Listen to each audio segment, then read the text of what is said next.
Salam sejahtera Malaysia, denyut nadi suara rakyat bergema di channel ini. Jangan lupa tekan butang subscribe, like dan share. Malaysia kita punya, cintai Malaysiaku, kita jaga kita.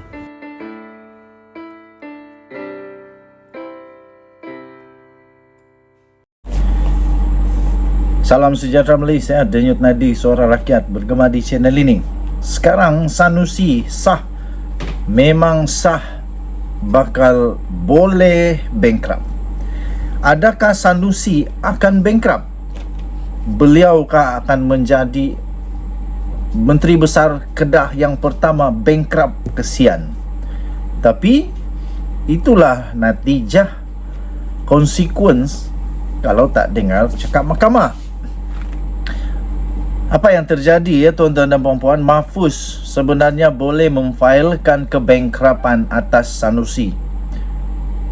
MB Kedah bayar, jangan tak bayar no. Nanti kena ligan, susah agak. Tu lah kena bayar. Pasal itu ialah kena bayar tu. Pengerusi PH Kedah, Datuk Mahfuz Omar, sebenarnya mempunyai pelbagai cara untuk memastikan supaya Menteri Besar Kedah, Datuk Seri Muhammad Sanusi Madnok, bayar ganti rugi saman fitnah sebanyak RM120,000 sebagaimana yang telah diarahkan oleh Mahkamah Rayuan sebelum ini. Seorang peguam, Dr. Zulkarnain Luqman, berkata cara tersebut antaranya ialah dengan memfailkan tindakan kebangkrapan, writ sita dan lelong saman penghutang, penghakiman atau garnishment. Jadi, pada pendapat anda tuan-tuan dan puan-puan, mana satu yang sesuai dilaksanakan oleh Mahfuz kata Sanusi? Nombor 1, kasih bankrupt. Nombor 2, kasih writ sita. Sita lah semua harta dia. Kedua, kasih lelong semua harta Sanusi. Dan ketiga, saman penghutang, penghakiman atau garnishment. Ataupun kamu setuju buat semua itu sekali, satu sekali, kasih semua satu kali kepada Sanusi. Mana satu yang kamu rasa patut dilakukan oleh Mahfuz? Dalam kes Sanusi ya, sebenarnya Mahfuz boleh memfailkan tindakan writ sita dan lelong dahulu. Kasih sita dulu dia punya harta, lepas tu lelong. Mahfuz boleh menyita barang-barang persendirian Sanusi dan melelongnya terlebih dahulu. Mungkin ramai kolektor yang berminat dengan barang peribadi Sanusi dan membidanya dengan harga yang tinggi, katanya dalam satu hantaran di Facebook pada hari ini.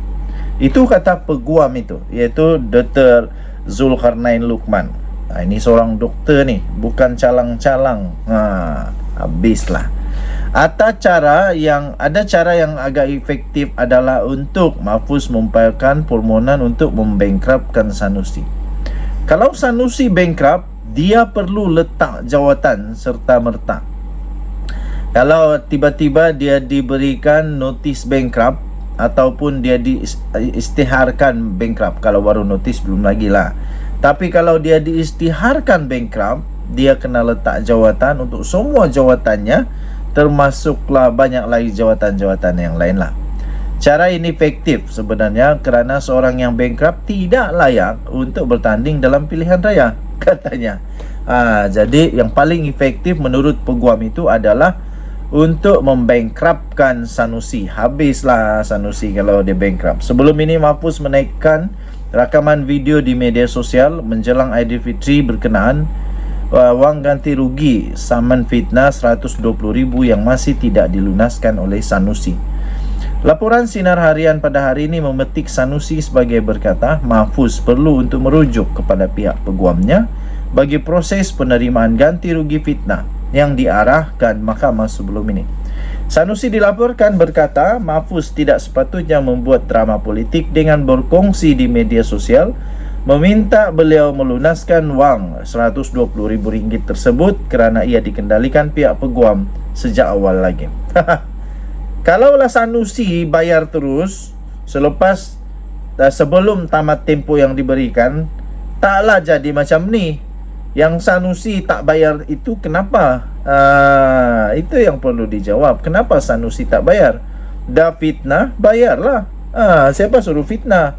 Ini baru hukuman dunia. Hukuman akhirat nanti nak ada jawab dengan Tuhan, baru tahu. Pada 3 April lalu, laporan menyebut Sanusi gagal dalam rayuan saman fitnah terhadap Mahfuz yang juga adalah bekas ahli Parlimen Pokok Sena. Perkara itu dimaklumkan oleh peguam yang mewakili Mahfuz, Nur Azmir Zakaria, menerusi hantaran di laman Facebook miliknya. Katanya dalam prosiding Mahkamah Rayuan secara Zoom, permohonan Mahfuz untuk menaikkan jumlah bayaran ganti rugi diluluskan. Mahkamah telah membenarkan permohonan Mahfuz menaikkan jumlah ganti rugi daripada 50,000 kepada 120,000. Bukan saja Sanusi kalah, malah bayaran ditingkatkan lagi.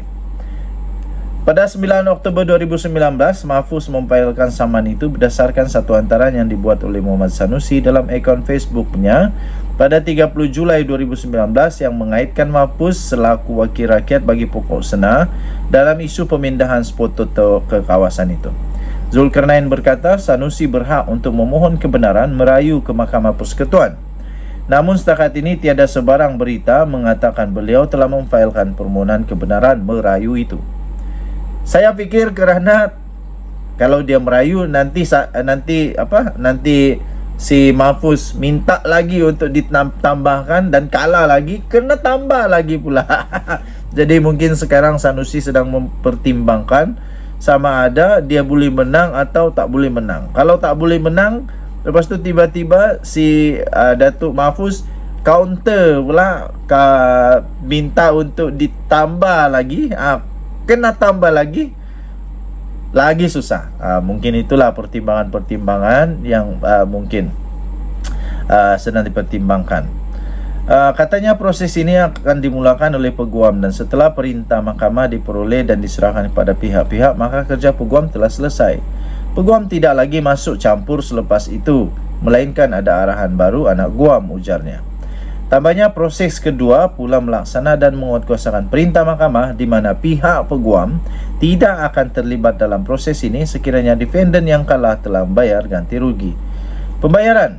Pembayaran boleh dibuat melalui peguam atau secara terus dan ke dalam akaun plaintiff. Jadi katanya Sanusi telah bayar Mahfuz secara terus melalui pindahan wang antara akaun. Maka jika jadi katanya Sanusi maka dianggap selesai. Namun sekiranya defendant tetap berdegil enggan membayar ganti rugi menurut perintah mahkamah, maka barulah plaintiff akan melantik peguam sekali lagi dan memberikan arahan bagi menguatkuasakan hutang penghakiman itu, katanya.